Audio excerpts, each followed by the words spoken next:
தற்போது கிடைத்த முக்கிய செய்தியை பார்த்து வருகிறோம். செங்கல்பட்டு மாவட்டம் படூரில் உள்ள தனியார் ஆஸ்பத்திரியில் கர்ப்பிணி ஒருவருக்கு கருக்கலைப்பு செய்யப்பட்ட விவகாரத்தில் பல்கலைக்கழக உதவி பேராசிரியர் தற்பொழுது போலீசாரால் கைது செய்யப்பட்டிருக்கிறார். கூடுதல் விவரங்களை செய்தியாளர் பூபாலன் வழங்கிட கேட்கலாம். பூபாலன், வணக்கம். இது குறித்தான முழு விவரங்கள். கண்டிப்பாக சிந்துஜா.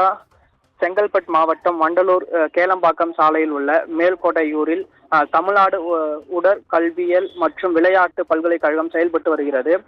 அப்பகுதியிலே உள்ள விடுதியில் தங்கி கடந்த 2 ஆண்டுகளாக பயிலும் 23 வயது தக்க மாணவி ஒருவர் பல்கலைக்கழக உதவி பேராசிரியர் ராஜேஷ் குமார் என்பவருடன் திருமணத்துக்கு மீறிய பழக்கமானது ஏற்பட்டுள்ளது.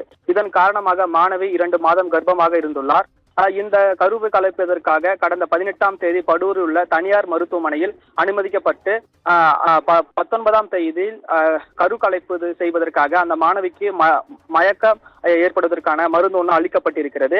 இந்த மருந்தால் அம்மாணவி சுயநினைவை இழந்துள்ளார்.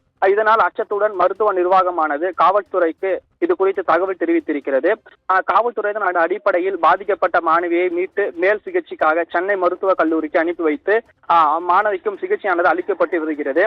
மாணவி கர்ப்பத்திற்கு காரணமான பல்கலைக்கழக உதவி பேராசிரியர் ராஜேஷ் குமாரை காவல் நிலையம் அழைத்து சென்று தாழம்பூர் போலீசார் விசாரணை மேற்கொண்டதில் கர்ப்பத்திற்கு அவர்தான் காரணம் என்று விசாரணையில் உறுதி செய்யப்பட்டது.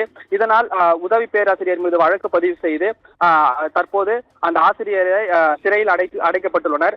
பாதிக்கப்பட்ட பெண் இன்னும் ஆபத்தான நிலையில் மருத்துவமனையில் சிகிச்சை பெற்று வருவதால் தனியார் மருத்துவமனையின் கருக்கலைப்பு செய்வதற்கான தொடர்பாக மருத்துவத்துறையின் காவல்துறையினர் தற்போது நோட்டீஸ் வழங்கியிருக்கின்றனர்.